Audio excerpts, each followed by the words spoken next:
কথাটা তো করে কম মামা, এর লিগে মনে করেন মূলত ডাকছি টিট। ওটা টেনশন করিস না, বুঝছো? ওটা তো দিমই।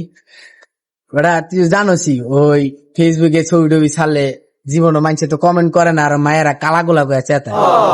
মামা আজকে একটা মায়া মামা আমার কইছে আমি নাকি অনেক কিউট, আমি নাকি অনেক হ্যান্ডসাম। মামা আমার মামা এত ভালো লাগতেছে, ইচ্ছা করে কেমনি যে বুঝামু রে। মামা আমি অনেক খুশি মামা, আমার কিউট কইছে। কি বলে মামা? সত্যি তোর কিউটি না কইছে?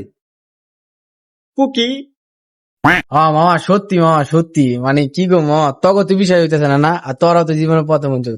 আমি তো মামা অনেক খুশি, আমার কেমন বুঝাম, আমার তো যাই হোক। তখন টিট দিম ল বেটা, আজকে মনটা অনেক খুশি, বুঝতে কি খাবি? তখন রেস্টুরেন্টে লয়ে যাম, চল। মামা তোরে কিউটি না কইলো, সুন্দরই তো। তুই এই বড় ধন সম্পদের মালিক এলিকা। আমার মনে হয় ওটা গাবলা আছে, বুঝছো? বুঝে ওর কথা বিশ্বাস করিস না, 2 টাকা চকলেট খাওয়াই দিবি, বুঝিস নাই? ওর মতন কালা কুলার হইলে কোন মায়া হইলে কমেন্ট করে, জীবনে এটা বিশ্বাস হয় তোর? ও বেটা দা কি গছ, ও ভালো আছো, আমি চিট খাওয়াই ব্যস্ত আর ভালো ক। ঠিক আছে, দেখা যাবে। আয় আয় মামা, চল তাহলে।